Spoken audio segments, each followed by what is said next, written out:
Hi, welcome to Marriage on a Tightrope. This is Katie. This is Allan.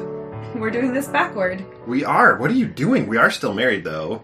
Katie's never done the intro before. Good job taking initiative and whatnot. Yeah, we'll do it more often. We are very excited to be joined today by Justin and Polly Brown, our good friends. How are you guys doing? We are great. Very well. We're happy. This is our first, the first couple to come and actually sit in our, we'll call it a studio to sound, We're in the Of course studio. we're first. to sound eloquent. It looks But like a cabin. It does with look this like a cabin. horrible wood. The baseball Justin and cabin. Polly, we first met you guys. They were the first dinner we went to, right? Yeah. We first went to dinner with you, and We didn't win the contest, though. Another friend did. Another friend did. Right? we brought some goods, You didn't did? we? Yeah. Yeah, You got some baked goods. They were We awesome. did. Yeah, nice. We went to Sawadee, some good Thai food. Every time, that was our first time there, and we've been there a lot of times since. Yeah. Because we absolutely love it. It's good.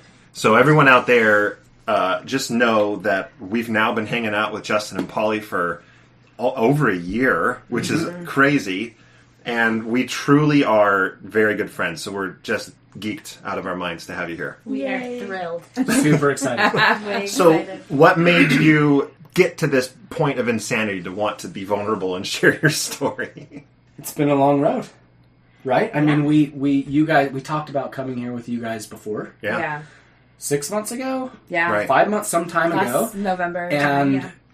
without being too personal, it created talking about preparing for coming and talking to you caused a gigantic fight between me and Paul. Right. Like one of the really bad ones in our marriage. And we worked through it and kind of told you guys we might have to postpone or maybe not even just do I think this. I canceled. Yeah. He canceled a few Before. times. Yes. We were like, oh my gosh, they made up some excuse again to get out of it. Now. But talking helps. Yeah. And that having that fight was a good thing for us. And it was the impetus to have more deeper conversations and eventually it just led to, I think, not either of us changing necessarily any positions, but just understanding each other a little bit more. Yes. And maybe it was an argument. Okay. That What- sounds harsh. Fight, argument. Yeah, Right. there were no fists. No one left the house. What's No that? one What's the moved scale? out. Like a chat, a discussion, an argument, and a fight? fight. It was somewhere between argument and fight. And when the we'll say. kids are involved, it's a brawl. Nothing physical. Nothing physical happened. Oh, that's great. Well, we're very excited to have you guys here. Once again, I think I'll say that 8 times because I love it. We're usually happy. do.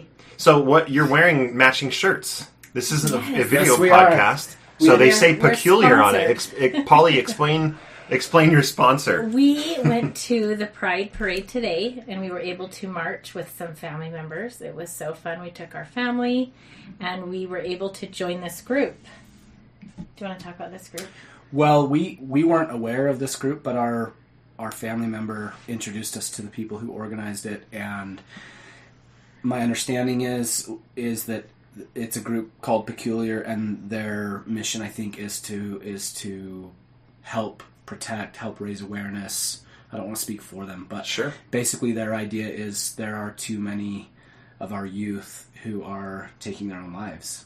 Yeah. And they want to create a group that supports families who have dealt with that, or families who are dealing with that, or families who may be helping families avoid having to deal with that.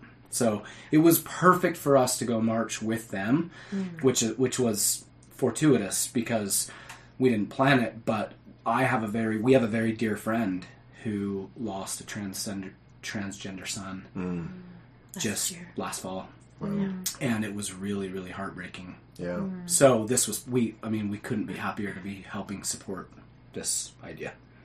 That's great. Yeah, we went to the Pride Festival last night, and it's great just to see, for any of you out there that are a part of your transition or part of the reason why you're in a mixed-faith marriage in the first place is because of a trans or LGBT child that you have, know that there are so many people supporting you. If here in Utah, I know that it's not the only city, and Utah's not a city, but it's not the only place that is celebrating Pride Week and Pride Month rather. But it was really cool just to see people from all ages and all beliefs. And we went and talked to Mormons building bridges and mama dragons and dragon dads as well. So it was great. So Yeah, thanks for the I think support we there. got a lot out of people. it. Yeah. Tons of It was people. fun. We ran into tons of friends. It was awesome. That's great. Yeah. Well, let's talk about you, because I know that's why you're The here. main event. Is We're ready. we'd love to learn more about your story, and we'll try to be good interviewers and just forget about the last year of our friendship and ask questions. But if there's something that we actually did forget about you, Yeah. you won't know. We could just be interviewers and pretending we don't know, but we'll Sure. see. So let's go ahead and start with Polly. Polly, why don't you talk a little bit about like where you grew up, Okay. your family structure, and your background. All right. I grew up in Sandy, Utah. Lived in Utah my whole life. I come from a family with 6 kids, LDS. My brothers went on missions. We went to church every Sunday. But my parents weren't very strict. We would go out to eat on Sunday. That's about it. I don't remember going to like movies or anything like that, but we could go out to dinner on Sundays, I guess. Yeah. Yeah. That was okay. That was allowed. Great childhood, great family, felt loved. All of our siblings get along. And I can attest to that. It's a great family. What was the rest of your question? They're amazing. No, very that's cool. that's perfect. That's my upbringing. So, what for those that are local here to Utah? What high school did you go to? I went to Skyline. Skyline. It's Even a though 5A school. I went, we're a big serious school. there. We're serious there. Yeah. Yeah. I lived in Sandy, but they bussed us up there. They needed Wow. students, so we went there. Nice. Yeah. What was your early involvement in the church like? Anything? I mean, what was the church for you in your Youth. adolescent years? Yeah. Yeah. It was there. I don't remember any major moments, light switches like, oh, this is it for me. This is why I'm here. It just was always what we did. Does that make sense? Yeah. Yeah. Always believed, always had a testimony. I got my Young Women Medallion Award. I went to church. I enjoyed it. I was a good kid. Yeah. Lived in my Sandy bubble. Happy there. Wanted to marry a returned missionary. You made a list, and Justin fit all of them. He right? was on the Checked list. all the He boxes. just did. Where are you in the Checked list it. of the 6? I am number 4. I have a twin. We're 4 and 5. 4 and 5. Okay. Yeah. So you saw older siblings going on missions and Yep. going to college, getting married. Yep. They kind of have an example set Yep. before you. Do you think that was an influence Totally. of Yeah. just kind of it, whether it set expectations fairly or unfairly? Yeah. That was kind of like, hey, I see This how is what happy we they do. are. I see what they do. Yeah. Yeah. Yeah, and the church, I'm sure we'll talk about this later, they kind of tell you how to live your life. Mm-hmm. They have a lot of rules, and we were talking about this earlier, like even down to how you raise your children. You know, what was my example earlier? I think- You're baptized at 8, you don't date till you're 16, you Right, go on a right. mission at this age, you normally get your patriarchal blessing at this age. Do you know what I mean? Like It's it just structured. gets It's structured. It's very Thank structured. you. Yeah, it's very It's structured. very structured. And I just went with it. I think I'm a rule follower. I think that's helpful And for a lot of I people. liked that. Yeah, a lot of Yes. people like checklists. Yes. Structure, knowing Yeah. what comes next. Yeah. It's I- nice to know. Yeah, Yeah. it is. Right. Yeah. Kind of guides you. Mhm. I have one sister who is not active, and she's welcomed with open arms. It's not even a big deal. To anyone Yeah. in your family. And like all the way from the beginning when she Probably, I would say, junior high, high schoolish. I've never asked her if there was one instant that kind of pushed her away or if anything happened, but she also supports us and doesn't bash the church in front of us, or she's very respectful. Yeah. Yeah. That's It's good. So there's respect on both sides. Yes. Yeah. That's awesome. Yeah. Love my family. They're awesome. That's great. It's great. All right, Justin. Great childhood. It touches you, Justin. Okay. I grew up in Cottonwood Heights. I went to Brighton High School, and I grew up in an active family. But my family had my family had a lot of nuance, always. Implicitly and explicitly, we were a nuanced family. So we loved the outdoors. We loved camp. My dad was a camping machine, and so was my mom. And so summers, we were camping a lot on Sundays. So that's a good example of some nuance where it didn't really matter that we were missing church. Now, my dad did get called into the bishopric, and we would come home, when he was in the bishopric. But like hunting season, my dad was gone. He was a hunter. And so really splendid childhood. My parents were really great people. My family are all good people. My parents both came from prior marriages.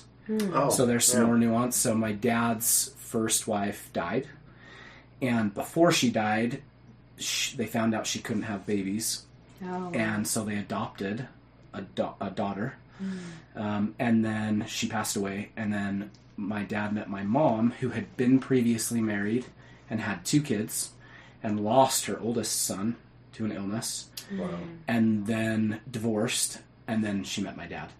And so then they came together, bringing my dad's adopted daughter and my mom's son. Right. And then they had 3 more. And I'm the youngest. He's the baby. He's the I'm the baby. baby. That's true. My mom loves me. The favorite.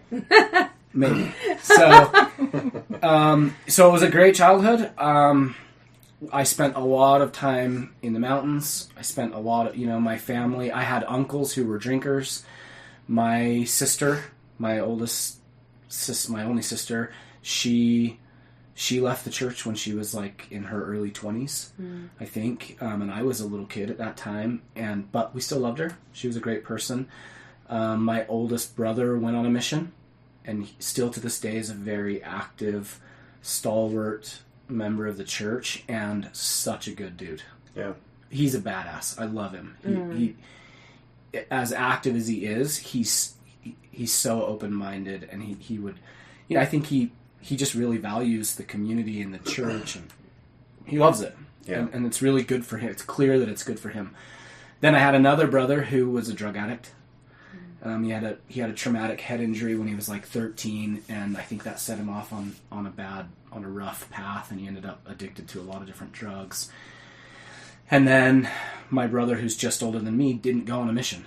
So I don't mean to tell the whole story, but the point is, like, you had all over the place. Yeah. So I had inactive siblings, I had active siblings, I had drug addicts. I mean, it was just my parents both drank before I was around. I think my dad smoked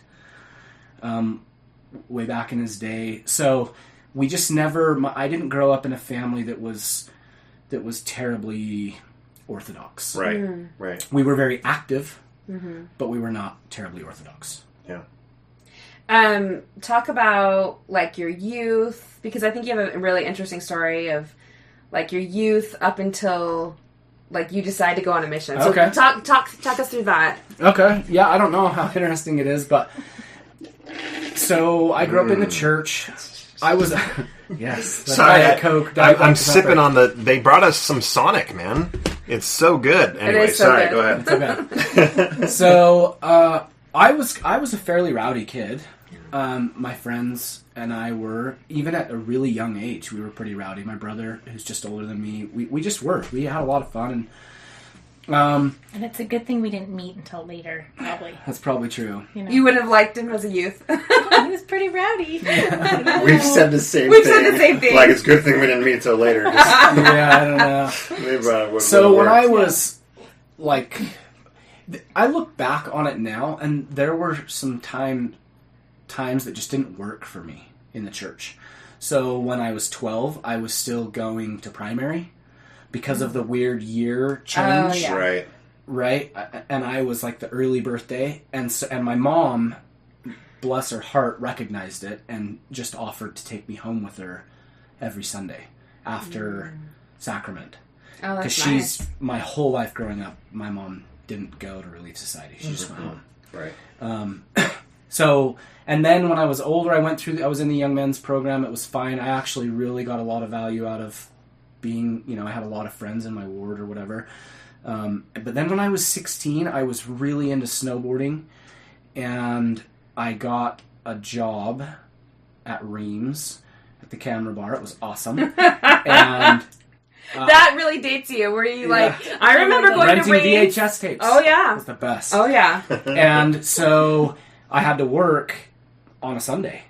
And I don't remember. I thought it was like one Sunday a month or something like that. But the first Sunday came that I had to work, and my parents said nothing. I mean, I missed church, and they said nothing about it. And it dawned on me, I actually don't have to go to church. My parents might not make me go to church. And I think somewhere in my mind I thought, I can just say I have to work, and I'm going snowboarding. So then that was it for me. Literally, that was it. I was out. Just not that I had left the church by any doctrinal or theological issue. No, not intellectually at all. I just was like, I'm going to go snowboarding. My friends are all going snowboarding. Yeah. A lot of them were. Right. So did that for several years. Kind of had like, I don't know. I think I had a pretty normal teenage life. Mm-hmm. Yeah, we were rowdy, but a lot of kids were rowdy. We partied. We did those things, right? And when I was 20... So I had not been going to church at all for 4 years, more than 4 years. I had a lot of friends who had either already gone on missions or who were getting ready to go. And this group of friends that we had and still do have were extremely close. We were super close with each other. We spent a lot of time together snowboarding and riding dirt bikes. We got way into dirt biking. I mean, we would go every weekend to the sand dunes together. Cool. We'd take road trips up to Big Sky, Montana for snowboarding. I mean, we really kind of grew up together, as I'm sure a lot of kids do. And so they were all going on missions, or half of them were, and it seemed about half. And the other half either weren't members or decided that they did not belong in the church. They weren't buying it. They didn't like it. And so I felt a little bit lost around 20 years old. And I had what I still refer to as a spiritual experience, where, I got the insight that I should go on a mission. Looking back on it now, I think it would be easy to say I was conditioned to get that response. Sure. But I don't know if that's true. It doesn't really matter to me. It was a good response. Yeah. I was kind of down and was struggling, and I needed some help and some answers, and so I decided to say a prayer, which was not in my wheelhouse. It was not something that I was doing ever. And I got an answer to a prayer. What felt very much like an answer still does. Yeah. Felt like an answer to a prayer. From wherever it came, I don't know. You can argue that it came from within my own head. Okay. It came from the universe. It came from God. I don't really care. It you came just know that to it me, came. Yeah. and it helped me. Yeah. I went on a mission. You turned 21 in the MTC. I did, yeah. A little older. I met Polly like 2 months before I left. Ooh. Oh, we'll get to that. Okay, keep Okay. going. And Tell us about your mission. I went on a mission, and I went to the Philippines, to the Tacloban mission, and I loved it. I would still, to this day, would not change it. I would not take it back. Looking back on it now, I can still say that in a lot of ways the mission saved my life. Having said that, I can also see, and I don't know if this is the right time to talk about this, but I guess the mission did help me a great deal. And from one perspective, it absolutely saved me. Yeah. I kind of thought that I was on a dark road, and not... Now I look at it and say, no, that's not the right way to describe it. It's not necessarily that I was on a bad path, or even on a dark path, but I wasn't on my path. Right. So I am an intellectual person. I like to study. I like to learn. I like to write. And I wasn't doing any of that. I was casually taking some classes at the community college and just wasn't reaching up to, I think, what my potential could have been. So the mission really, really turned that around for me, because I was a diligent missionary, as I'm sure most missionaries are. I was very particular about trying to follow all the rules.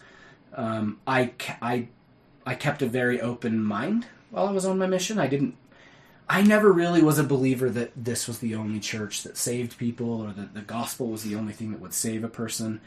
And yet I felt like if I was going to go do this thing for 2 years of my life, I was going to give it everything and follow the prescription exactly. Right.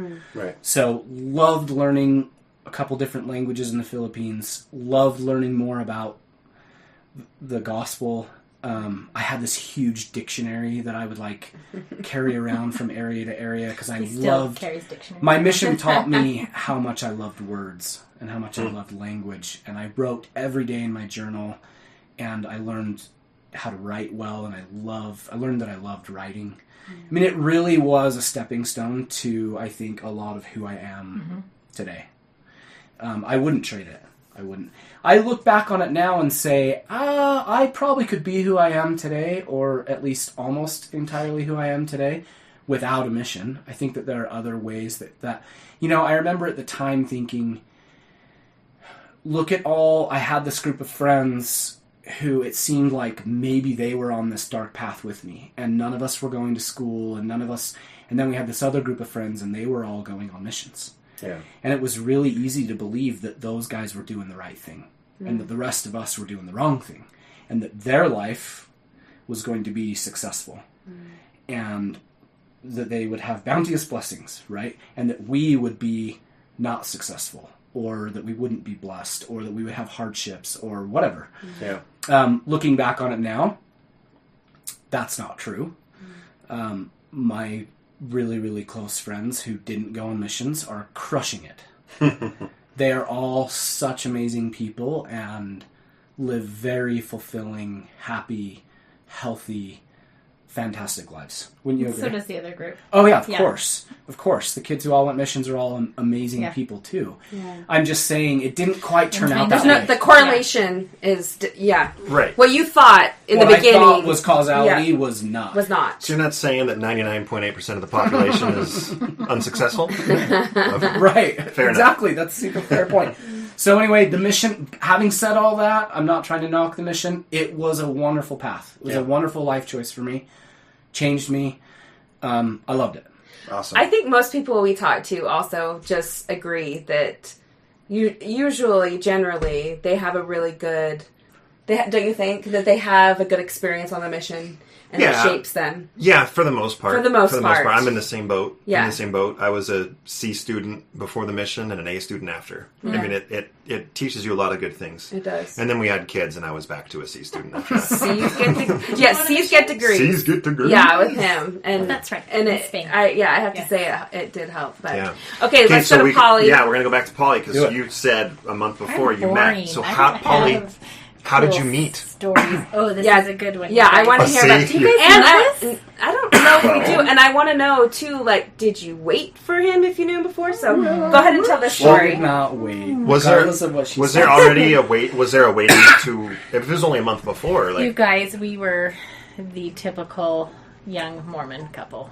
Yeah. Okay, what does that mean? How did you meet? So we have a bunch of mutual friends. It's crazy we didn't meet before. This is pre-Facebook. This is pre-Facebook, pre-cell phone, crazy, right? Yeah. We have mutual friends, and we all met up one night and went to a dollar movie, Tightwad Tuesday, right? Yep. At a friend's house, and I remember seeing Justin. Lots of people there I didn't know, but I was with my girlfriends, and I remember seeing him, and I was like, "Oh, who's that kid with the curly hair? Delicious. So cute." I don't have curly hair anymore. It's very hard. I keep trying to get him grown out just a little bit to see if he'll curl, but he can't handle it, so he cuts it. Go to the movie, whatever. This was a Friday night, and then the next night, Saturday, we do what we always do: disco roller skating at Classic, right? As one does. Yes, of course. I mean, it's no question what you do. We go. There he is again. And not only is he there with his curly hair, you should see his moves on skates. You guys. All right, that's a date night. Oh, that's the next date night. It's classic. Yep. He tips his hat, spins around, amazing. And so I'm there just dying. Please tell me it's a fedora and not like a baseball hat or something. No, it's one of those British caps. I don't know what you call them. Yes. The golfers, grandpas wear golfing. Yeah. Love it. It's the best. So cute. So he asked me out. And the rest is history. So it's a good story to say we met disco skating. And this is all before the mission. Pre-mission. This was pre-mission, just a couple months right before he left. And I think we spent a lot of time I seriously think we hung out every day. Yeah, it was crazy. It was awesome. And was there like a promise, like, oh, I'll write you while you're gone? No. Nothing. It was nothing. Good luck on your mission. Yep. Maybe I'll see you. Write. Yeah, we write. knew, And we did. We wrote really well, I think, for about a year. And then kind of tapered off. I dated a little bit while he was gone. But nothing too serious. I mean, I was sweet 16, quiet. I don't know. So, okay, He dated every you were 20. person. Well, you're about to turn downplaying it. Probably 21. also had Let's some not partying talk experiences, about ages. right? Hold on. You just let it out of the bag a You just little let bit. it out, yeah. So you were 16 and you were 21. No. I was sweet 16, never been kissed. Okay. So I okay. feel like he was... We're 2 years prior to meeting me, you were sweet 16. Yes, my point is, we wrote really well, and I dated a little bit, but not really. Like, I wasn't dating, kissing boys all the time. This guy, on the other hand, he was, like, making out with everyone. Anyway, so we wrote really well for about a year, and then it just kind of tapered off. And then I heard through friends that he was coming home. And someone's like, we're going to go to his house, you know? And I'm like, okay. And I wasn't dating anybody at the time. So I remember going, and there he was. And just picked right back up where we left off. She wrote her phone number down and put it on a piece of paper for me. Aww. Left it on. We were So wait, what talking. year was Really. this? This was 01 is when I came home. He like came early home January 01. January. We got married in June. Whoa. Nice. And we've been married. This June will be 18 years. And let me just say, it was crazy. It was just easy. Yeah. We didn't ever break up, get back together, fight. Like, it was just easy. Like, we just fit. It was just really, really cool. Yeah, it was. Yeah. That's great. Yeah. So, okay, you get married in, did you say 2001? Yep. Mhm. And let's talk a little bit about when kids came. Polly? you wanna Yes, talk we about didn't that? have our first child till 2005, Mm-hmm.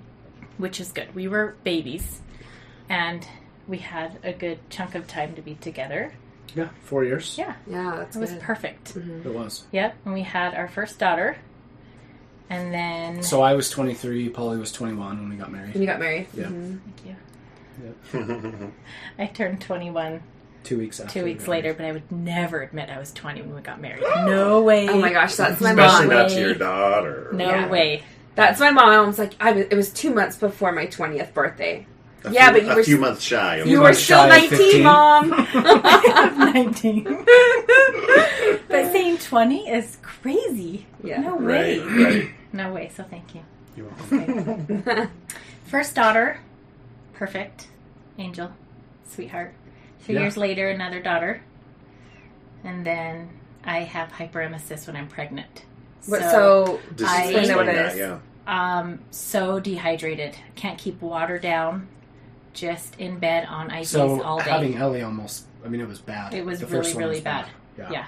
Like home IVs. She had a seizure once from being so dehydrated. Oh, like man. it was really terrible. The Princess Kate Middleton, that's what she has. yes. I started it. I'm just kidding. You started I had it the before it trend. was At cool. first, no.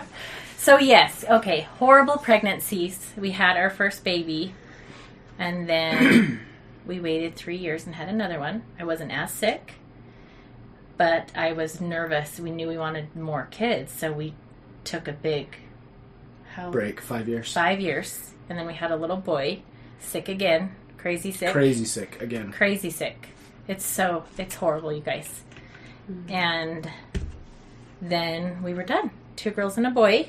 Perfect family. We seriously have the best kids ever. They're amazing. And then Atticus turned 4. And we said, wait a minute. Are we done? Something's missing. No, he turned Something's 3. missing. Someone's missing. Someone's missing. Because we had all the pets we needed. It wasn't a thing. It was. Oh my gosh, you guys. Yeah, your pets, like Are the my cutest. kids, it's their highlight to see pictures or go to They're your the house. best. They've Mini got, farm. well, the Had. farm's gone now, but we'll get to that. Had. So we'll talk Had. about that later. Best pets ever. Yes. So, but I didn't want to get pregnant again. He didn't want me to get pregnant again. It's not only hard on me, but it's hard on Justin and Yeah. the family. You Sure. know, I can't do anything. So we looked into adoption. And we were so crazy, lucky, blessed with how this turned out. Do you want to talk about? Yeah, tell us Sure, about the yeah, adoption. we were just we wanted to adopt. Because of my mission in the Philippines, I always wanted to adopt, and Polly we both kind of just had a special place in our heart, if we could say that we always wanted to do that. Yeah. But Atticus then you have your own kids, and you kind of just... And we were starting to get older, and Atticus was 3, and we were like, do we really... I mean, all the stories we had heard is that it's 2 years, maybe longer, on these waiting lists to try to get a baby. And the church wasn't doing adoptions anymore at that time. Right. And then we thought, okay, so Atticus is going to be 5 at least. Do we really want to be that old when we have a baby? And we just lucked out. We were down at the pool in St. George, and we ran into this amazing woman who was super blonde and white and had a couple of black kids running around. And so we just struck up a conversation with her, and said, as we're prone to do, like, just start talking to people. And she explained she had just started a business that helps adopting parents get through the process, because the adoption agencies are all about the adoptive mothers. Yeah. Because that's their product. I Yeah. hate to say it that way, but that's where they make their money. Yeah. So this girl, Liesel, she was so awesome. She just said, no, you guys might be able to get a baby in 6 months. So we just signed up with her and let her help us, and she was so awesome, and we went through an adoption agency, and It was less than a year. it was about a year, I think, maybe. Yeah, you're probably right, a little less than a year. And then we... Wasn't easy. We flew to Chicago to pick up twin boys. Gary, Indiana, Which is really as ghetto as you've heard. Really scary. Is it? It's very, very scary. Like vacant buildings. It's crazy. Wow. Scary. Crazy. That fell through, which was so sad. Heartbreaking. So sad. Like, you love So these you went babies thinking that you were going to get coming twins. home with twins. And I'm a twin, and I was like, oh, this is meant to be, Yeah. And It just didn't work out. Was for it a lot change of reasons. mind? No. it kind of had to do with the state. Of Indiana. Yeah, the agency should not have sent us there. It's... Yeah, They knew kind of that it give was us a a bitter long taste shot. in our mouth with them. Yeah. But it ended well. Well, the birth mom of Ziggy ended up living with us for a few months. I got to be in the delivery room. We are close with her. She's like my oldest daughter. We talk daily. And yeah, so now we have our Ziggy boy, who's 2. Mm-hmm. And He is so cute. So cute. And his mom, gosh. his biological mom, is getting married. Wow. Oh, wow. She asked And Justin yeah. to walk her down the aisle in Oh December. my gosh, goosebumps. Goosebumps. Oh, we that's love so her. In sweet. December, you said? Yep, Yeah. December. Oh my Luckily, we'll word, be that's back So wonderful. we kind of feel like we got 2 for 1. Like, we just... And she's so awesome. It We love her. just And again where- worked out perfectly, like too easy. It was Yeah. just Where did she awesome. live? She's in Virginia. She was from Uganda. The birth dad Sierra Leone. He's Now a good she's guy in too. Virginia. Yeah. Wow. And getting to know her better. This is kind of funny side note. She's Muslim. Family very strict Muslim. And I would stay up and just talk with her all day. She was living with us. We I just wanted any information I could get from her. I didn't know how open the adoption would be. And we start talking religion. And she's like, yeah, my dad had 4 wives. And we do this and this and this. And I just was looking at her, and I went to bed that last night. Because you think of Muslims as extreme, right? Like, Whether that's fair or yeah, not. whether it's fair or not. Like, you kind of just, that's what you think. And so I went to bed that night, and I was like, Justin. He's like, yeah. And I'm like, Mormons are a lot like Muslims. I'm like, this is really weird. I think you said to me, you're like, we're weird.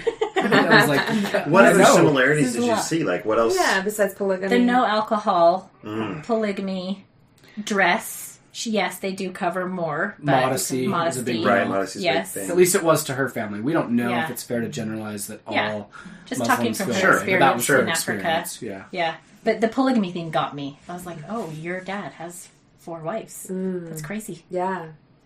Anyway, she's Wow. a sweetheart. So That's that's our great. family. So that's our 4th baby and our 5th, I guess. We've Yeah. got those, Ziggy and Nigel. It's awesome.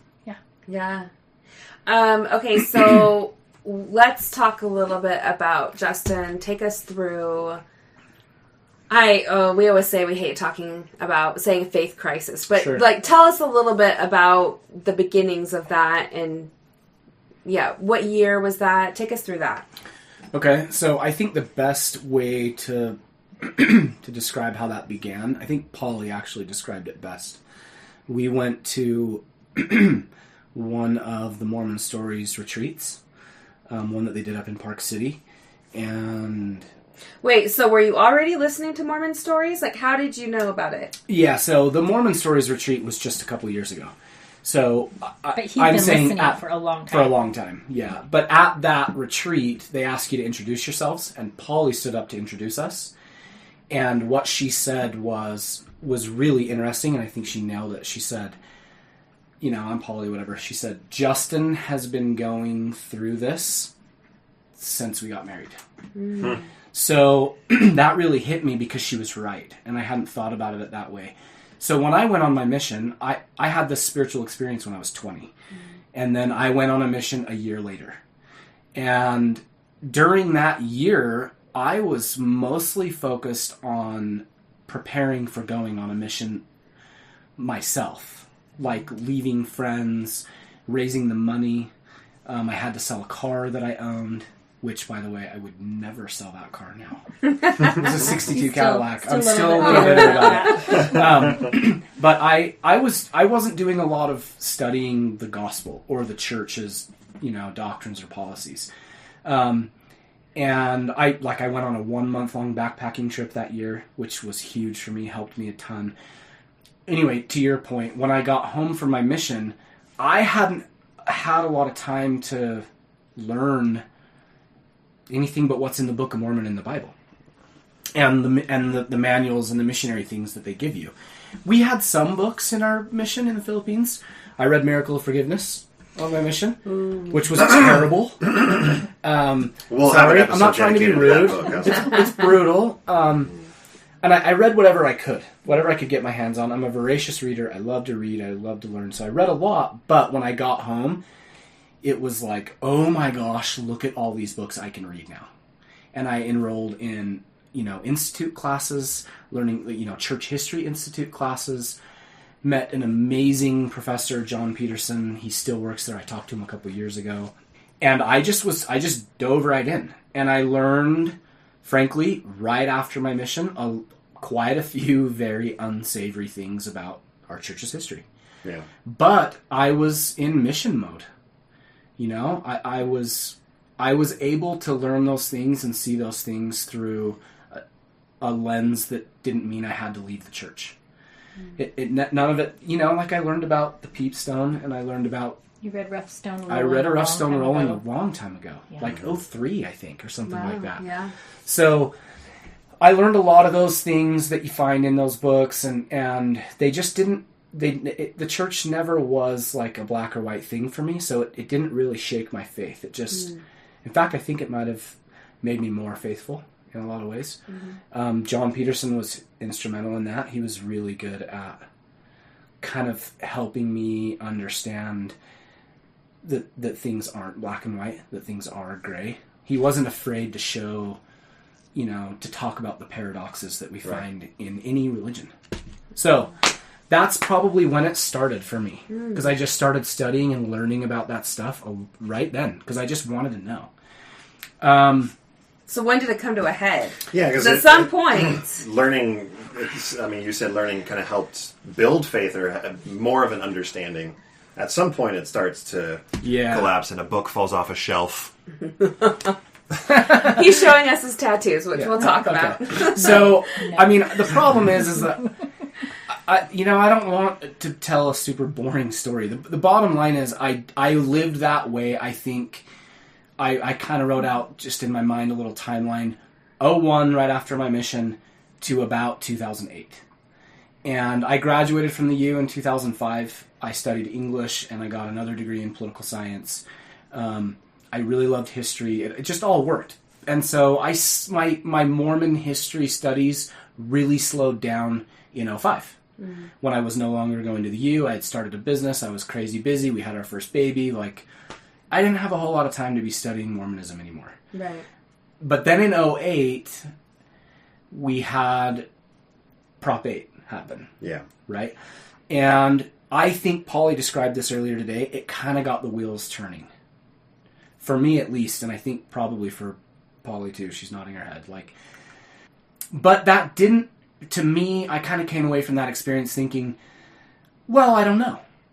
You know, like it was very easy for me to justify that. Yeah. Looking back on it now, I do think that by then, 7 years home from my mission, the church, the promises that I was kind of hoping for or expecting or had been told that would come to fruition from being very active in the church, a lot of those promises weren't really working out for me.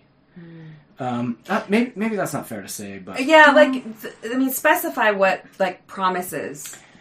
Yeah, I probably need to walk back that back a little bit. What I mean is that so I was never a terribly orthodox person. I still was okay to go shop on Sunday, for example. Mm-hmm. I was never weird about wearing garments, while playing sports or none of that stuff was really a letter of the law stuff was never a big deal to me, probably because of my family. But I just, looking back on it now, I can see that it kind of wasn't working for me. It wasn't making me terribly happy to be that active. Like, I wasn't getting a lot out of trying to go doing my home teaching. I just wasn't getting a lot out of it. I didn't get a lot out of 3 hours of church every week. Polly and I went to the temple when we first got married. We were at the temple, what did we say? Like, every month. And I remember one month we went every week. Wow. I mean, we were really all in to try to get the most out of this. And I think by 2008, I was just starting to feel, I don't think I recognized it then, but looking back on it now, I think it was a lot like when I was 16 years old. I kind of felt like something wasn't quite right for me. And then Prop 8 happened, and I justified that away and didn't really want to look at it terribly deeply. And then I had a very dear friend who, I'll cry if I talk about this guy because I love him. He had a really some traumatic things going on in his own life with his own family, and he has a gay sister. And she was an angel to him and his family. And we were talking about Prop 8 and these political ideas around homosexuality. And he's such a good friend. Instead of saying, Justin, you're an asshole and this is ridiculous, he was like, okay, well, I just think you need to meet my sister. And I said, okay. And so we got together with he and his sister, and I don't know if it was planned this way, but eventually we ended up spending some time with her. We went boating together, so we're on a boat, in a car, and then in a boat, and then in a car again, all day, basically, right? And we really got to know this woman, and by the end of that day, it dawned on me, I need to rethink this. I need to rethink my church's stance on... My stance, yeah. Yeah, I need to rethink my stance, which is the church's stance on LGBTQ people. That's all there is to it. So I did rethink it. And then what happened, again, I don't want to draw the story out too long, but it's kind of a complicated process because it went on for a long time for me. So after I realized that, I just decided, well, the church is just wrong about that. Mm-hmm. So I had studied a lot of history. I knew about some people who had been excommunicated a long time ago for exposing things about church history. I knew some of this stuff, and I realized... But I also knew that David O. McKay said that the priesthood ban was a policy. He said that back in the 50s. So I kind of took all of the perspective I had gained from history that, come on, prophets are fallible. These leaders are fallible. And they can be wrong about the gay issue. I feel like that's a standard Mormon answer. They're just men. Sure. We shouldn't expect them to be perfect. Right. Mm-hmm. Yeah. And I said some of that to myself too. And frankly, I think it's a really good answer. Mm-hmm. Because they aren't infallible. Mm-hmm. Right? So... Have you heard the couplet of Catholics believe, or Catholics say that the Pope is infallible, but don't believe it? And Mormons say their leaders are fallible, but they don't believe it. Yeah. And I've often said that. We say all the time that our leaders, that the prophet is fallible, but in practice, we do not treat him that way. Yeah. What he says is prophetic, always. Anyway, so I just kind of thought, you know what, they're just wrong about this. And Polly and I think, I don't want to speak for you, but I think we both just kind of thought, that'll change. Yeah, they'll get on board. That'll change. So at the same time that, Justin's I mean, you two meet this awesome woman together. Yeah. And then you talk about it, and you're feeling the same way as Justin. Yeah. Yeah, the church loves everyone. It'll all work out. Let's go to church Sunday. You know? Right, Like, right. And I could get into, you know, I don't want to come across bitter in any way. I have a very deep respect for Polly's family and for my family. And I say Polly's family because I think they are more active than most of my family. But I just have a lot of respect for people in general who are believing Mormons. Yeah. Who are believing members of the LDS Church. And I do not want to say something that intentionally hurts another person's faith. Mm-hmm. I don't even want to say something that might intentionally... I want to be careful, is what I'm trying to say. Right. But you could look into that and you could be super critical about the way the church was handling the gay issue after Prop 8 and prior and now, and that it was very kind of like a waffling position. And, you know, I just saw my way through that. As, look, these guys are fallible, they'll come around, I love the church. I saw the church at that time as something that saved my life. Yeah. And I do want to say we love our neighborhood. Loved our ward. Yeah. Loved everything.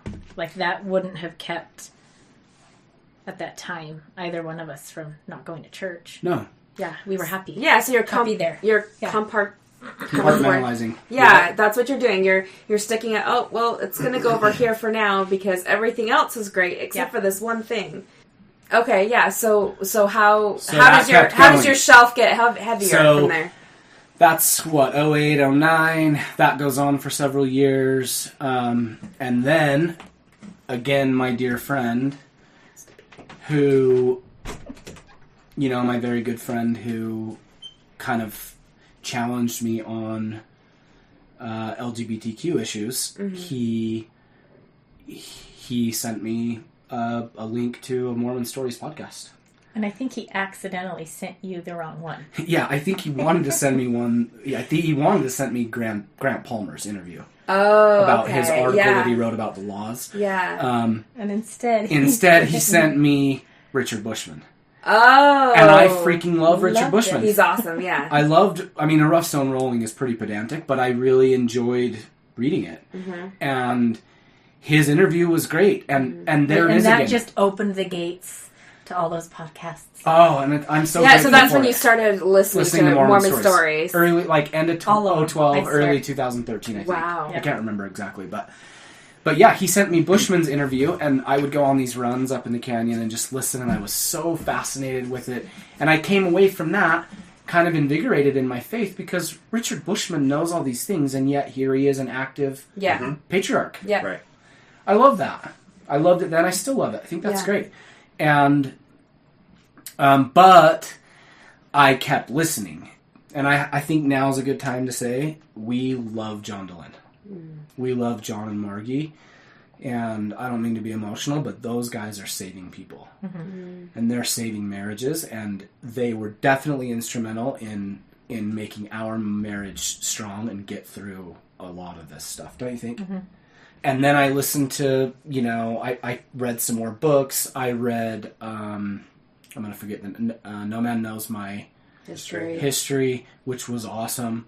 And anyway, it just, by the end of 2013, most, if not all, of my prior beliefs about Mormonism and about the church and even about Christ and God were not intact. Right. I still had some very strong beliefs. I still believed very strongly in God. I was starting to doubt very seriously whether or not Christ is what we've come to believe that he was. But I didn't really get hung up on any of that. I just was really pretty sure that was it. My shelf had kind of broke. Because I was shelving a lot of things, and I was dismissing a lot of things, and eventually the shelf kind of did break. But it never was, as we always say, a crisis for me necessarily. Yeah. It wasn't like an explosion. And it feels like a progression. It really was very natural. And then I was, of course, I love Polly so much, and my kids, and I had heard enough and had seen enough and was smart enough to know that this wrecks people's marriages. and that it can wreck families, and that people end up divorced over this.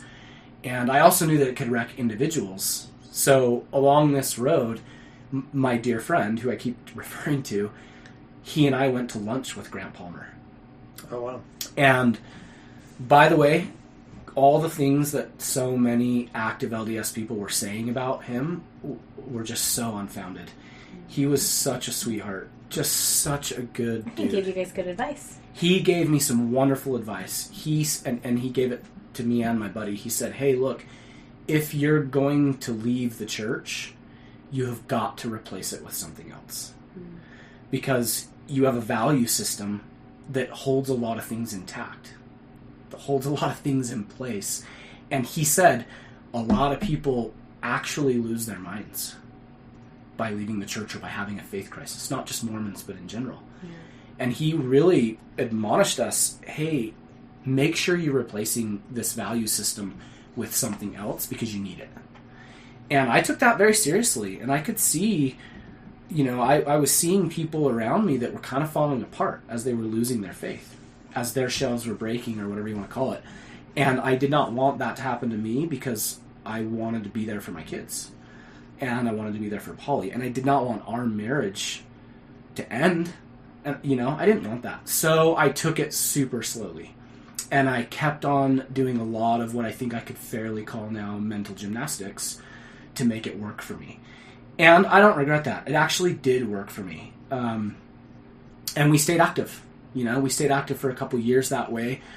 I was struggling with a lot of things, but luckily, Polly's point was a good one. We had an amazing ward. And our bishop is a good friend of mine. I love him.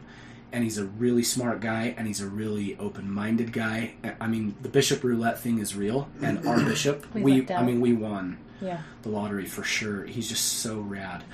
So we stayed. I kept teaching. I had gospel doctrine callings. I taught elders quorum. I was made a high priest. I was in the high priest group leadership, so I taught that sometimes. And I actually really enjoyed that.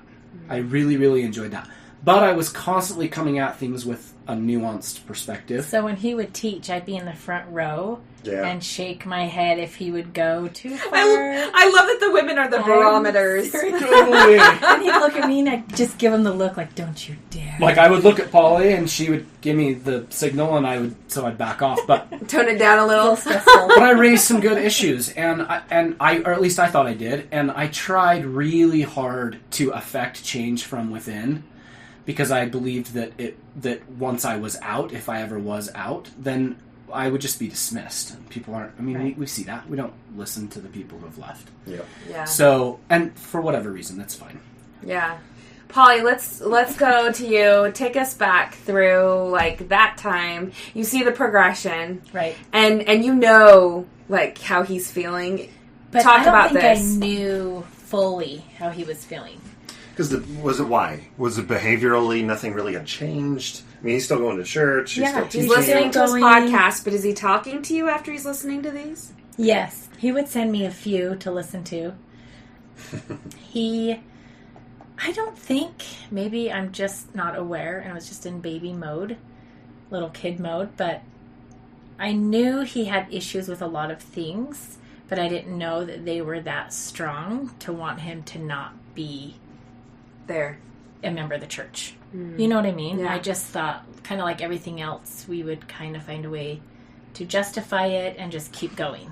I didn't know how badly some of the issues were like hurting him and his heart, or so. And to be fair, I didn't know that yeah. either. So I don't feel like he was keeping it from me. I just think he was just. But we talked about this earlier. We talked about it a lot. I mean, you can tell I'm a talker. Yeah. And so I would come home and be like, oh my gosh, this and this and this. And a lot of the stuff I had heard before. Like 2013. This is like in the last few years. 14, 15, I was talking a lot. And he Polly was way into so the great to podcast. listen. And he'd get in the car and he'd be so excited to share stuff with me. And sometimes I would just look at him with tears and I'd be like, I don't want to hear anymore. Like I can only take so much, like this hurts. And he was very kind and respected my feelings, and he would pull back, but I knew he wanted to share, and I didn't want to be in the dark, but I also was comfortable in my bubble. I'm not like Justin. I don't need to dig and dig and dig and dig and read every single thing I can. I'm happy with what I know. I'll take a little piece here, a little piece here.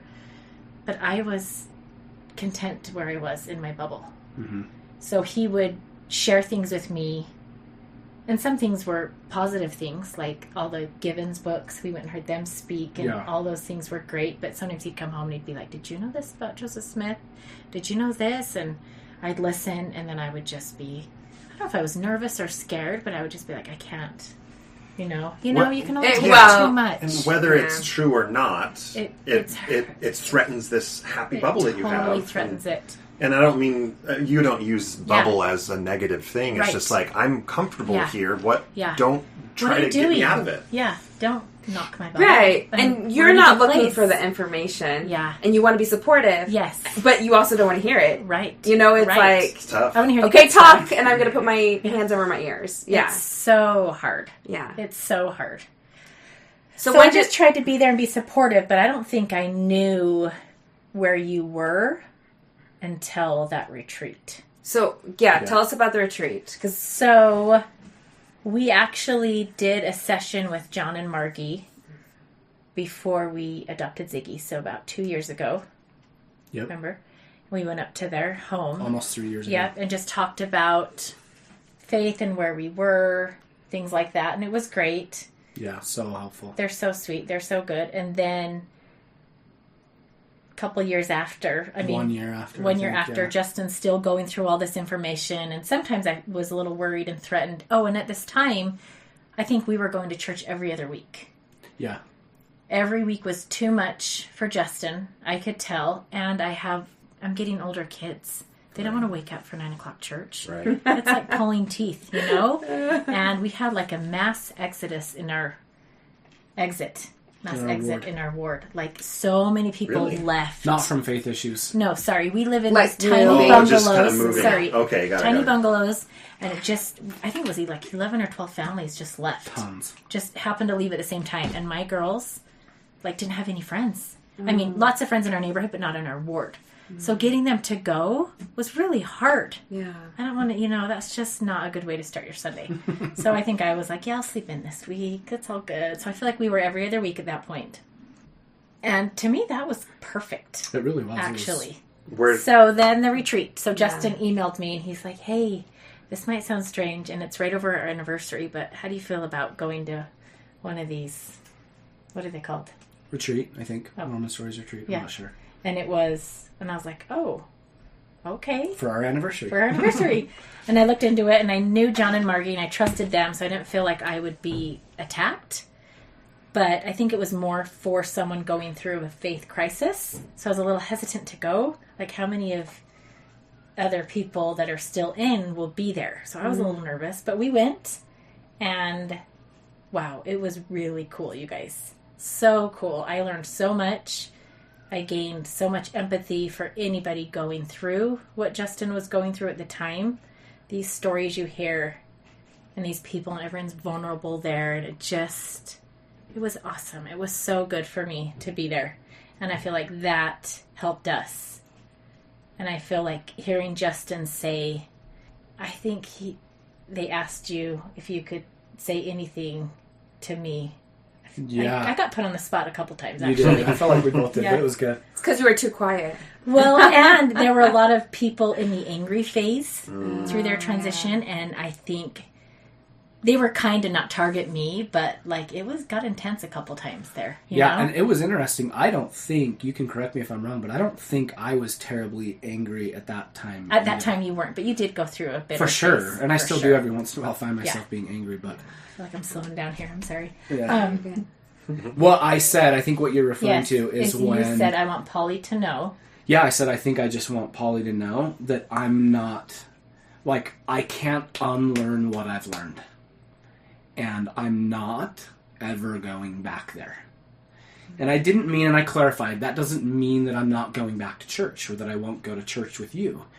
It just means I'm not going back to believing the way I believed.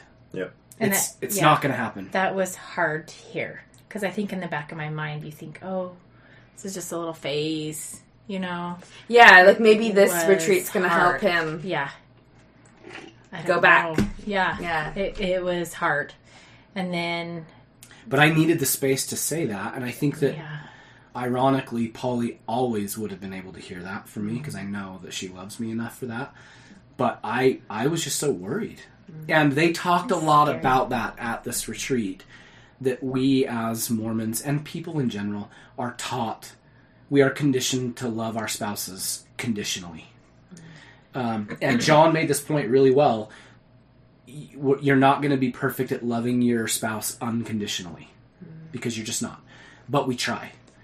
And they talked quite a bit about conditional love in Mormonism, and we heard these stories of these couples who were there, who were like, their spouse was having a faith crisis, and their priesthood leadership, bishops, stake presidents, whatever, would tell these people that they should get divorced.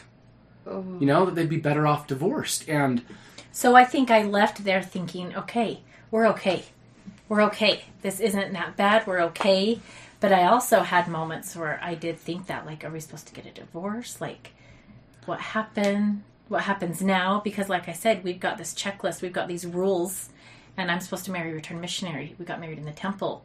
Now what?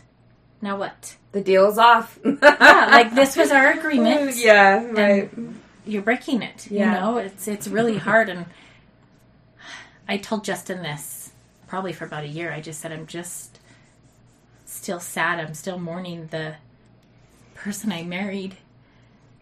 Not that you've changed, but just... I mean, you've changed, and it's okay. But it's just hard, Yeah. And Justin's still Justin. And I love him for all the same reasons. And just because he doesn't have garments on and, changes a few things on Sundays doesn't mean he's a bad person. But as a Mormon, you're conditioned to think that that's wrong. Yeah. And it's really hard to get past that, So that was hard for me. And I just kept referring to the old Justin that I married, which probably wasn't fair. But that's how I felt. It's hard. It's really hard hearing that he doesn't want to go back. Because then I sit there and I think, well, now what? What about our family? What about us? What about our life? Thank you for being vulnerable. Yeah. So when you're thinking of those things and mourning, and clearly still mourning, Yeah. the loss of, and again, it doesn't mean that you're a different person, right? But the loss of what once was, Right. like, how are you reacting to messages about that very thing at church or in conference? Right. Because that's the reaction then is, I mean, some spouses will cling to those messages and say, like, see, you're doing this to me. Others will react very differently and say, like, no, they can't. Those messages are actually help the spouse say, man, they're really not talking about this the right way. Yeah. How is that? I think that's what I you? took from it. I kind of got mad. I said, there's so many outlets and things for people going through this crisis, transition, this change in their life. But what about the spouse? And that's why you guys are so awesome. Because it's like, what about us? I'm going through things. Some of them not by choice. But, it's hard. It's really hard. So I think I would listen to messages, and I don't think I felt mad or angry. I just think I dismissed him. I know, like, for some people, talking it out or confiding in someone or having someone on your side is really important. Right. Like, did you have that? You know what's funny? I don't even think we've been this open with my family. Because I haven't asked. No one's asked, and I feel like everyone knows Justin reads and talks about everything, and he's constantly bringing up issues.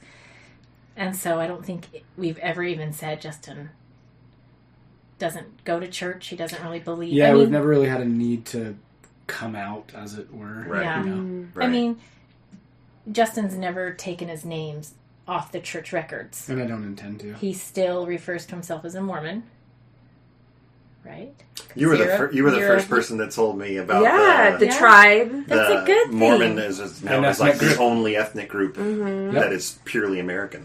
Yeah. Yeah. First indigenously Yeah. derived ethnic group. Yeah. I'm a Mormon. We're Mormons. Yeah. Sorry. Yeah. It's Yep. who we are. Yep. If we're a people. Yeah. And I'm okay with that. But he's not so bitter and anti. I don't know. I guess we have a wedding coming up that they'll know you're not in the temple. I think they probably already know that. Yeah. So I guess it's not a big shock, and I didn't feel like I needed to confide in somebody. Yeah. But once we did meet you and another couple, it was nice to vent and talk. And I don't think I have that with anybody else, that I would feel comfortable and close enough with that would understand what we're going through. Because not only is Justin going through a lot, like it's me too, Yeah. you know? Because I'm again, like where's the forgotten space over for here. that? Where's the safe Yeah. space for not only people who are transitioning to talk, but where's the space for their loved ones? Yeah. Right. Because you can go to church and talk about it, but we saw you really what can't. happens. You You really have people can't. telling you to get divorced. Like, Yeah. And I don't want to go to church and be the lonely lady Be the on the widowed pew spouse. Yeah. with 4 kids sitting there by myself. And so our oldest daughter got in a really bad accident a year ago. She couldn't walk for a few months. We were kind of down, homebound, and we didn't go to church for a while. And then we went 2 or 3 times. This is last year. Yeah. And we just kind of haven't gone for a few months. And I feel like I think I'm nervous to go alone, which is so silly. I know. No, it's not. That's normal. Yeah, and I feel Yeah. like, I mean, I don't have a calling right now, so that's kind of easy to not go. You know? Right. I do say no to many callings, so maybe why I don't have one. But I also want to show Justin I support him, and maybe I'm jumping too far where we are now. No, this is great. No, this is all I part of the conversation. yeah, I think so. So, like, do you feel like you're floating between one and the Yes, other? that's my word. Yes. Floating? Yes, Floating. I just feel like I miss going. I really do. And I think maybe this break's good for me to really figure out what I need for myself. Take away the rules and everything that I've been told I should be doing. I need to figure it out, right? And so I do. I feel like I'm just floating right now, and it drives Justin crazy because he's like, well, tell me. What do you want? What do you think? What do you believe? And I'm like, I don't know. I really, truly don't know. I want to be there, and I miss it, and I miss the community. Just not going for these 5 months or whatever. Like, I feel like I don't see my neighbors, or I don't, like, you really do miss out if you're not there. Right. It's a tight you do. group. And I miss It makes that me too. feel bad for our Yeah. non-member neighbors who I'm Yeah. still friends with, but I'm like, boy, you like are excluded from a lot. Not meaning to, but you just are. Yeah. I miss that. I miss my boys in primary learning those songs. I miss a lot, but I also don't agree with a lot. And so I'm just floating. I don't know where I am supposed to be. So when you are there and you hear messages that, like, sting, is it because you know that it stings for Justin? Does it sting for you? Like, how are you processing what you're hearing? Yeah, I would say both, depending on what it is. Mm-hmm. I think I would be like, oh, if Justin were here, he would not be okay with this, you know? And then there are some things like my daughter's 14 and the interviews. We did that March for the Children. We both totally are on the same page with that. Yeah, really the Sam strongly Young, in the Sam that. Young March. Sam Young. Yeah, no Yeah, closed the doors. Protect Yeah. LDS. Protect Yes, LDS thank you. children. No closed doors. Things like that. Like, I don't know if I want my daughter going to Young Women's right now and being taught some lessons and being asked some questions. I don't think that's okay. So I have a few issues that I do not agree with, Yeah. but then there's many more that I do. Can I ask you, have you thought about this? Because I've thought about this a lot recently.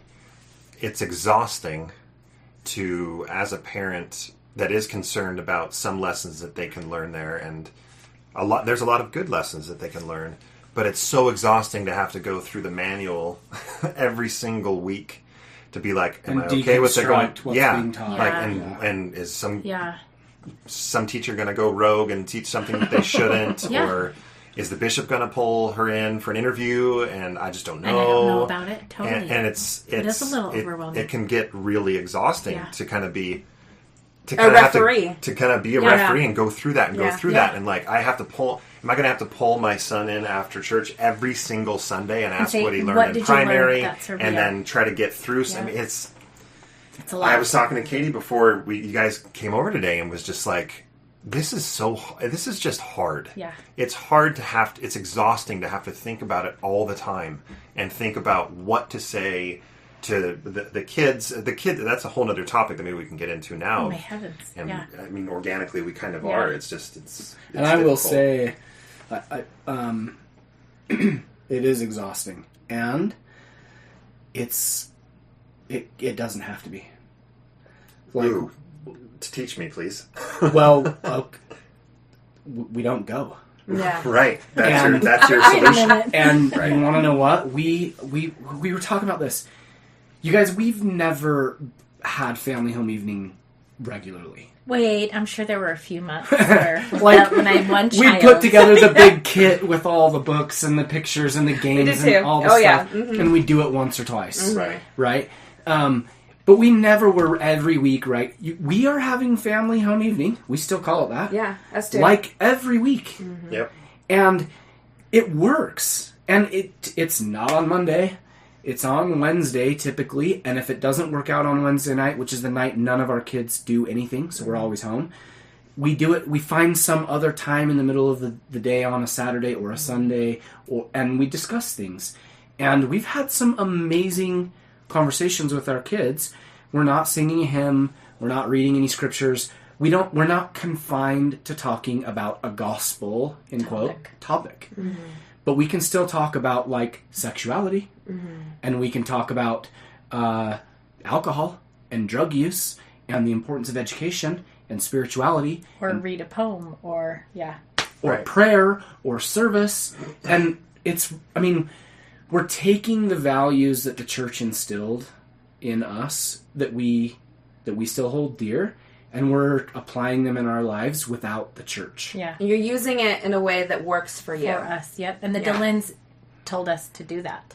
We sat down with the kids a couple years ago and we said, what are our family values? And we threw everything out, wrote it all on a board, and more than half of them are things they learn in primary. Like, they learn good things, Right. good values. Yeah. Be kind, love one another, be healthy. Do you know what I mean? And I think that hit me too. Like, this is okay. Yeah. This is And okay. to your point, Yeah. we can teach all that, and we don't have to tell our kids. I know this is an uncomfortable word for some people, but we do not have to tell our kids that it's a sin to masturbate. And I know the church is now saying that they backed way off even discussing that, but come on. We all grew up knowing that was a sin. Right. Right. And I think our kids still are growing up thinking and being taught sometimes that that's a sin. We don't have to correct that. Yeah, so your answer to how do you extract the good things from the bad, your answer is we won't go and we'll teach them. Yeah. And with it, we are losing a community. Right. And Polly is mourning the loss, without putting that in your, saying that for you. We are mourning the loss of our community, of a part of our community. Look, some people are weird. I mean, we've been in that ward for 15 years. Like, we really, We truly love a lot of love those them. people. Yeah, of just course. not going a little bit. You guys, it's crazy. You get out of the loop. Yeah. And it's weird. It's like we've totally resigned and left the church. It's weird. So, it's like yeah, we're have just they like, come to knock on the door and talk to you and ask you questions? Not really. A little bit. People have left us cards now and again, and that's probably my fault that they haven't, honestly, because I think they know. I've taught a lot in our ward, and I was a pretty vocal person, and I don't think I was ever rude. But I think that I don't know. My ego tells me that people don't want to get into it with me because I'm going to argue with them. Right. Because I will. They maybe feel threatened that you're going to... Yeah, I hope people don't feel that way. No, I but don't think so. I think that people they just know. I don't know. We have an amazing ward. And I think their perspective is the Browns are fine. The Browns are good people. We know the Browns are fine. Yeah. I guess kinda that's think good. that. Maybe they're not too worried about us. But I am mourning. We do mourn the loss of that community. And yet, I do not mourn the loss of having to sit my daughters down, and one day my sons, and reteach some crazy idea that in order to be worthy, they have to be able to say yes and no to a list of questions. Yep. And adopting Ziggy brought up a lot of things, too, with the church. He's black. Right. And, Mama Bear. She was not talking about it, but, like... Mama Bear came out. I used to love it. Like, I would sometimes just poke Polly with like a... With like a racist... Yeah. Mention of something in our church, and Polly would just be livid immediately. Just, how can people think that? How can we teach that? And, because it becomes so protective. real. I don't want Ziggy going to primary and being taught this. No way. That was one for me. Another really big one was, Polly mentioned it, these interviews. Yeah. The worthiness interviews. We went to to have Ziggy say Wait, let me go for just say, I never had any problems with interviews as a teen. No. Yeah. I never did. either. I never did. I didn't even know that people did. Mm-hmm. Yeah. They felt uncomfortable. But I also was a good girl. Yeah. So they were easy. Good girl. Oh my gosh. What does that mean? Just I know. I quotations. mean, like, there are other girls who were doing those things and they were not bad let me girls. rephrase Okay, I see that. what she's saying. Yeah. I never really had anything to confess. Right. As Yes. you may want, I just felt Did like you they get the were easy. questions? Like the same questions the boys had? I don't know. I never got those questions. I don't even think they asked me if I You asked if you masturbated. Yeah. Because we talked about this the other day, and I was like, they don't even ask girls that. And Justin's like, yes, they do. I'm like, no, they don't. I never got Right? asked that. Yeah. Yes. So it depends. People don't really talk about it in their youth. What did the bishop ask you? Hey, what did the But bishop even ask as you? a- So but if even you behind didn't the closed experience door. it, if you didn't Yeah. experience it, you think everyone just experienced what you did. Right. Totally. So if, Yes. for example, I did get really bad questions, but I just thought, well, that's what everyone gets. So Yeah. even in the moment, I didn't think like, this is preposterous. It was just that's kind of, Yeah. I was in. So that's Yeah. what the experience was for everyone. Yeah. And you know what? I didn't get a lot of really obtrusive questions. I had bishops who were good about that. Mm-hmm. But we know people who did. Yeah. Right. Right. And reading, The all stories. That. The stories, yeah. Break your heart. Right. So I don't mean to get overly emphatic about the race and the priesthood So thing. when but we did adopt Ziggy, and Yeah. he was sealed to us, which was amazing, you guys. So cool. and I'll say Huh, the same Justin? thing. I would not trade Such it. a It was great, a great experience for our family.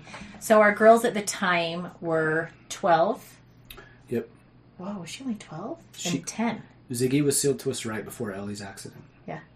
Yep. Okay, so 12. So and, that was recent. Yeah. That Year was and a half what, ago. year and a half ago. Yep, Ziggy was sealed to us. And I didn't know this, but our kids go and get a temporary recommend to go into the temple. Oh. So it's not the same as your 12-year-old one for baptisms. Nope. It's a little bit different. Yep. So we both had agreed years before we had kids. When our kids go in to be with the bishop, one of us will be with them. We've always just felt like that's a little strange that they're in with an adult that we may not know. Yeah. And I wasn't too worried because we have an amazing bishop who we trust and love totally. But we were both like, yeah. And I was with the baby. So Justin's like, I'll go with them. I was like, okay. So Justin took the girls to get their recommends. Ellie was 12. Millie was 9.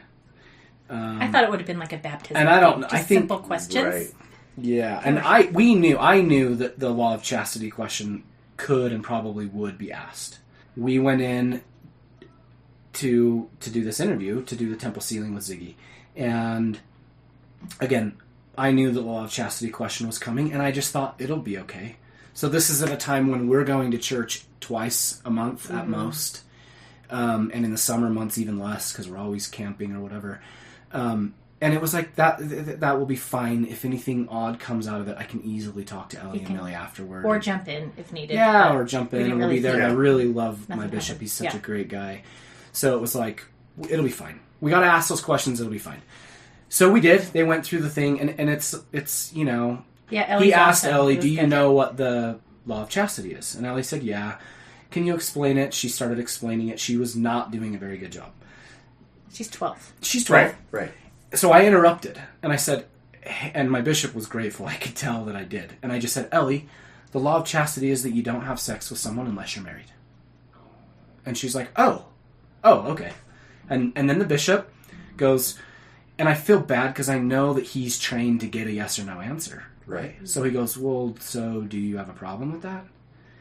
And Ellie gives him this kind of weird sideways glance and is like, I'm 12. And the bishop was like, okay, like, well said, like, we're moving on, right? Yeah. And then he asked Millie. Millie was 9. Do you know what the law of chastity is? It was roughly the same thing. And he was good about saying, okay, good, let's move on. Like, he didn't push for, like, that. He didn't yes linger. or no. He didn't. Because, again, he's a really good guy. And that was it. We moved on. But then we're out in the car, and this is right around the time of the Sam Young stuff. Yeah. It's fresh on my mind, on our minds, I think, and, you know, I'm listening, I think I listened to an Infants on Thrones episode where they talked about the lawyer guy, I think, from wherever, talked about grooming. Yeah. And how sexual predators groom people, kids, and it was weighing on me. So I asked my kids in the car. I said, so, Ellie, Millie, let's talk about this law of chastity question. And you know, we're very open with our kids, so we were just discussing it. And I don't think you were with us. No, but it came up. You kind of let them know, like, hey, if you answer that you are having issues, like, there's rules in the church and there's consequences. Like, you won't be able to take the sacrament and things like that. And Ellie was like, what? Yeah, I explained that they might, you know, that the bishop might say, hey, you can't take the sacrament for a week or two. It just depends. Maybe not. Maybe. Yeah, it just depends. You know? Maybe longer. I don't know. So I was like, so Ellie, if you were 16 or 17 or 25 or whatever age, and you weren't living the law of chastity, what would you say? And right off the bat, she just said, oh, I would just lie. And I was like, okay, why would you do that? She's like, well, what? So I'm going to have to sit in sacrament and not take the sacrament in front of Mom? Then Mom's going to know something's wrong. And she's like, then the neighbors are all going to know. She's like, I would just lie. She's a good, honest, sweet kid. So for her to say that, we were like, whoa. Yeah, she was very straightforward about it. So then that was kind of it for me in terms of if Polly...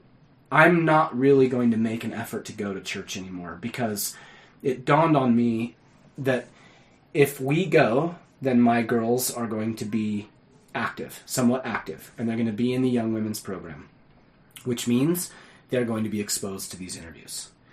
And the interviews by themselves are not healthy, in my opinion. Teaching girls to place their worth in the hands of another instead of... I love the idea of guidance and instruction, and I know that that's a big part of those interviews as well, and I celebrate that part of it. But the other part of it, having to determine your worth through another person's eyes, in my mind, is not healthy. I think that my kids need to grow up to learn how to claim their own authority. Yeah. And how to be their own power, right? And to have their own relationship with God. I feel like I was faced with kind of an irreconcilable or an unreconcilable, not the right word. I could not reconcile that position because if I'm active, my kids are active. My kids are going to go to these interviews. I don't believe the interviews are healthy the way they stand now. And I know that asking sexually explicit questions of anyone is not healthy. And so, okay, well then, Justin, you can just go sit in the interviews. And you can make sure that your kids are safe. And I thought, yeah, that's probably true. We made it clear to our bishopric, do not interview our kids without us. They were very respectful. We've been saying that for years. Yeah. And so it's like, yeah, we probably could avoid those things, hopefully. We could take that chance. I think that's pretty safe. But, so I go sit in every one of these interviews, and I'm letting my kid, and this is what I learned through that experience, I'm letting my kids be exposed to something that I don't think is good for them. Okay, then they just don't have to do those interviews. Okay, so now my daughters are going to Young Women's, and they don't get to fully participate. Right. What happens when the young women go to do baptisms for the dead? Yep. My girls can't go because they don't get to answer the questions. And now whose fault is it? They could be picked on for that, or maybe not picked on at all. They could just feel picked on. Yeah. They could feel like they're in the out group. They could feel like I'm an ass for not letting them go through these interview questions. So it just... And what about when you have your boys? If I'm not going to let my boys have those interviews, they don't get the priesthood. Yeah, now They they're don't get to pass the sacrament. 17-year-old non-deacon. That's not going to work. Those are rites of passage for our young men, right? So that they just don't get to participate in. So it's not really a community at all at that point. So I just thought, this seems like an untenable position for me. Harm my kid. And that was kind of it for me. I kind of just decided, you know what, I don't know if this works anymore for me. Yeah. And at the same time, Polly, you're like, wait a minute, I still like some of these things. A lot of it still works for me. Yeah. Yeah. So hard. So how do you do that with the kids? So we are taking a break from life. Oh my gosh, I can't wait to get into this. This is what I want to get. This is a perfect segue. Okay. Perfect. I feel tell like us. I'm floating. Yeah. My children are amazing. And the funny thing is none of them really ask, why aren't we going to church? No, none of them want, say, I want to go. Yeah. Or Our 6-year-old has said, twice in the last, 4 months, oh, we should probably go back to church. And I was like, you want to? And he's like, yeah. I was like, okay, buddy. You know? Mm-hmm. And then life just gets busy, whatever. But none of them really miss it. And that makes me sad, too. Because I feel like it's my fault. I don't know. As an adult, I feel like I was raised in the church and I had a great childhood. I loved going, and I feel like I got a good foundation, a good base. And now I'm older, I can kind of pick and choose what I want from that base, what I need, but I feel like I'm not giving my kids that base. And we're trying with our values and things, but I just don't know if that's enough. So, again, I'm floating again, right? Here we are. So we are in the process of selling some homes, and we have a little window. Justin's going to go to law school fall 2020. Now you have to go. Just kidding.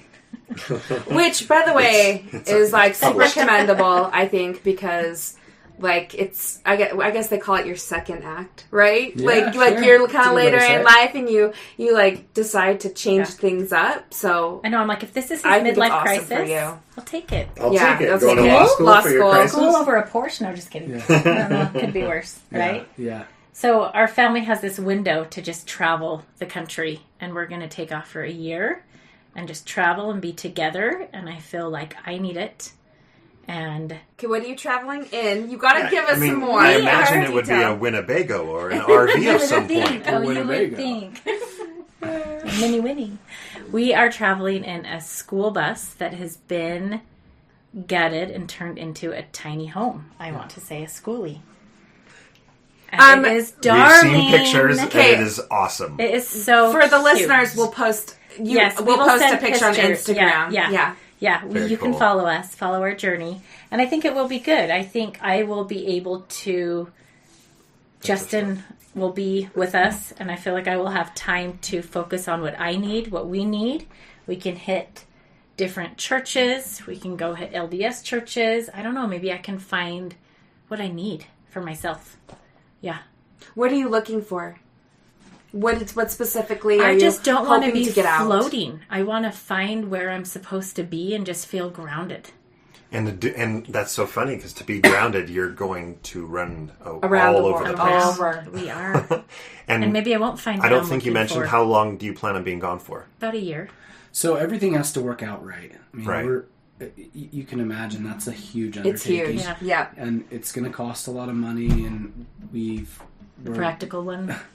We're laying the plans to make sure this happens, but those things still have to happen. Yeah, it might be 9 months. We're selling a house. Our goal would be a year. Yeah, it might be 6 months. It might be 9 months. We might not leave for 6 more months. We don't really know. Our goal is to leave pretty quickly and to stay out till the middle or end of next summer, and then, like Polly said, if all goes well, we'll go to law school and probably go to law school somewhere out of state. Mm-hmm. And so we just kind of have this window right now where it's perfect. Yeah. It's a perfect chance for us to go have this experience and be together. Yeah. Teach our kids already. They're learning material things don't matter. We're not taking, we can't take a lot with us. Right. Party of 6 on that bus. Yeah. You know? Yeah. It's going to feel real close knit. We're going to get to know each other real good. We have a couple friends that did that for 6 months in the Pacific. Awesome. And the second couple we ever interviewed, Matthew and Lindsay Kerr, they did the same thing in a Winnebago for 12 months around the U.S. And it's just a life-changing thing. Yes. I imagine a lot of listeners are the same as us, is super jealous. Like, very, very cool. Awesome. And it's It's going to very be so hard motivating. Yeah, and so it's gonna be motivating. awesome. Yeah. Our goal, we've Yeah. always talked about doing it. One summer, let's take 3 months and just go explore, go do what we need to do, and just But get we just out there. never really had the right chance to do it. And right And now, the older yeah. your kids get, the more kids you have. It's Right. hard. It is. So this is our window. It's like pretty cool. So, And I will say, Justin's, can I say you've had a rough year? Oh yeah, He Super lost his rough, father last year. Yeah, Um, lots of career changes. career lots of changes, hard stuff. Yeah. family issues, business It's just been hard. changes, and faith changes. It's just been a lot. Yeah, so you get to hit the reset button. I And, think I this think will so. be a Go on good the road. reset. and why not? yeah, that's great. Yeah. Well, we will have to have a follow-up interview Yes. when you get back. Or On Or we'll on meet. the road. We'll On the meet road. them in the road on That's the right. road. Let's plan to meet up Come in to somewhere cool. Georgia. We would love Come Georgia. to Georgia Ballpark. Are you a baseball fan? Am I- Meet at a ballpark. I know. I'm in like a Yes, shrine. I would love. That would be great. That would be fantastic. Well, before we sign off, first of all, and even before we thank you, I'll do that twice. Is there anything that you wanted to make sure you shared or said, or any message to like anyone listening that either of you wanted to end with? And if not, that's totally Yeah. fine. But no, I did think about that. I was thinking if they asked me if I needed to give anyone, say Advice. anything to somebody in my shoes. Yeah. yeah, Because it is hard being the spouse that is supporting the other one who's leaving or left or having a hard time. My advice or something that helped us was just take your time. There's no hurry. Go slow. Just figure it out. But there's no rush. You know? There's no rush to leave. There's no rush to learn everything. There's no rush to do anything. Just take your time. You know? Yeah. It's a big deal, and Yeah. maybe that's just what I needed. I didn't want to be pushed or forced to read anything or look into anything or have Justin just be done with church. I needed to just have it go slow. Yeah. good advice. That's very Yeah. good advice. Yeah. Justin? Yeah, I think my advice is very, very much related to that. If it's fair to even for me to be giving advice, I would just say, if you're in my shoes, the shoes that I've been in, which is that you're no longer believing this or that or even everything. First of all, the other side can be brilliant. And you can get through it, and it, we kind of grew up with this construct that only faithful Mormons are happy, or that they're the only happy people. And it's just not true. It's just not true. I think most people know that that's not true, but we were taught that. So it's very happy on the other side. There's a lot of hope. There's a lot of goodness. And frankly, there's a lot of goodness and happiness and hope if you stay. If you find a way to make it work and you want to stay, great. Then that's for you. And then I would say if you do go through these issues, or if you are going through these issues, just remember that faith is a precarious thing. It is a foundation to how we identify and relate to and perceive the world. And Grant Palmer's advice was good. You can go crazy. Don't undermine that. Be careful with your spouse, with your parents, with your friends. Be careful with their faith. It's hard. It's hard. And there were times when I pushed things, and Polly was really good about telling me if I was being too pushy about something. But there were definitely probably times when I said things I shouldn't have said. And I would just say, like Polly said, take it slow. On both sides of this issue. Take it slow. That's it. I would say that. And I think it was good too. You asked a question, Katie, in your kind of in your format, like the future. We explained our bus and law school and things like that. And you said you mentioned something about what blessings have we gotten from this? Yeah. So definitely, like I just said, there is a lot of good that can come from this. Mm-hmm. And for me, there is a lot of good that has come from this. I, first and foremost, feel like I'm living a richer life. Mm. And I know that's not because I have changed my faith. It just is. I do not feel confined as much by the boxes that we create. Though I know I'm still confined by my own boxes, right? We replace one narrative with another narrative. But it's just a liberating feeling to be on the other side of this experience. I feel richer and more fulfilled in my own personal life. Mm-hmm. Very, very happy with that. Mm-hmm. I also feel closer to Polly. I feel like we have had to go through something together that's difficult. Yeah. I mean, we've seen counselors, therapists, life coaches, like, don't let me make it sound like it was all good and easy, because sure, it wasn't. It's not. Yeah. You know, it's hard. It's hard. It's sad. It's hard. It tests everything you've learned growing up.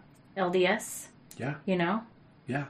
Well, that's why you're so much closer, is because you've been put into a situation to work through. You don't look for a hard situation like, we need to get closer, let's go through a faith crisis, or let's change something very core to our beliefs. But it's right, but there's a blessing to the sitting in the discomfort. Totally. Yeah, and so I feel a lot closer to Polly. I feel like we're better off. I feel closer to my children. I really see a bright, hopeful future for us as a family. It's so there are blessings that come from this. And coming out the other side, and I've disengaged from a lot of this stuff. So I probably sound like I'm all in it, but I'm not so much anymore. Mm-hmm. I think I've said that to you guys at dinner. I just stopped paying attention, and I'm listening to like Malcolm Gladwell again. Yeah, he was listening to every John Dehlin, everything I could get my hands on. And you don't have to say that, but every podcast out there, I feel like he was. Now I'm free to study history again, and I'm free to study sociology and psychology. But that was a long time of his. That grabs you. That sort of like mental space and capacity. You were at your max when you were in your faith. You just couldn't add anything else, and now that you're done with that, in a sense, right? Yeah. In a sense, you're moving on, and you've got the bandwidth mentally to do the other stuff things that you used to love. Yeah. Yeah, and there's so many good things out there to learn about. Mm-hmm. Like I was explaining with our family home evenings, we are not confined to a scripture. Mm-hmm. And it's probably not fair to use the word confined, because I'm guessing there are listeners who are thinking, dude, I don't feel confined at all by my family home evening, and that's fair. Yeah. But it's just whatever. I mean, we can talk about any value or anything that we think our kids would be beneficial for ourselves and for our kids, and it's a very liberating, fulfilling feeling. Yeah, that's great. Well, this has been Justin and Polly Brown. This is Allan and Kattie, Marriage on a Tightrope. Please follow us on Facebook, Marriage on a Tightrope Podcast Facebook group. And you can also follow us on Instagram. At Marriage on a Tightrope. And Justin and Polly, do you guys have a blog that you'll be doing while you travel? Go ahead and plug that. Can we plug these guys too? Please. Plug whatever you would like. But we didn't say their name. Go ahead, plug the Peculiar. group here. Peculiar. I don't remember their website, but I think if you probably Google Peculiar Pride Festival, I'm not sure. Then I think you'll find it, and I can edit it out. Yeah, I'll type it up. And our cute kids will be in charge of the vlogs, and fun times ahead. Get excited. You're gonna vlog. That's fun. Yeah. 6 of us in a bus. The number 6 with an underscore.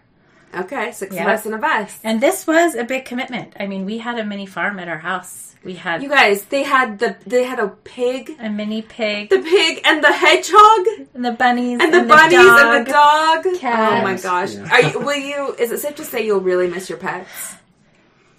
I miss them now. Yeah. Because Paul, you're like an animal lover, yeah. And I don't want to sound harsh. Like, we just got rid of our pets. We took months and months and found them the best. I feel like they're in better homes than they were with us. If that's possible. They really are. They are so loved and so happy, and we feel so good about where they are. Mm. And yeah, I miss Annie. I miss our dog. Your dog. Yeah, she was so awesome. Yeah. But she's with another couple, and they own another bloodhound. It's thepeculiar.org. Fantastic group. We were able to inspire share and with them empower today. parents and families to unconditionally love and embrace their LGBTQ plus children. Great. Awesome. Thank you for sharing that. Thanks for representing with them. Best of luck on your trip. Thank We you. are not We going. love We're not going to you be out of guys. contact You are the when best. when you're gone. Oh yeah, we love We you can't guys. wait to seeing everything you do over the next year. It's And gonna we'll be meet very up. cool. Yes. We'll get the other couple I hope so. involved in this. Yes, yes. We would So love if you have God's a chance sakes, to we'll be back win a together. contest to dinner with these two, win guys a do it. contest. All it Do takes it. is an email. Email us. We love to go out to dinner with people. It would be very fun. they're fun. If you have any feedback or questions for Justin and Polly, send it to marriageonatightrope@gmail.com. I know they would love to see that feedback as well, so we'll make sure to get it into your hands. Love it. Or you can comment on, we'll put a picture of them and their bus on Instagram, so you can comment under And there on also. Facebook, for Yeah. sure. Absolutely. If you'd like to support the podcast, you go to marriageonatightrope.org. About midway down the page on the right-hand side is a donate button. You can donate if you would like to. If you don't want to, then, whatever, go away, and that's fine. But if you'd like to support us, that would be great. Justin and Polly, you get the last word. Thank you very much for joining us. Thank you. Thank you for having us.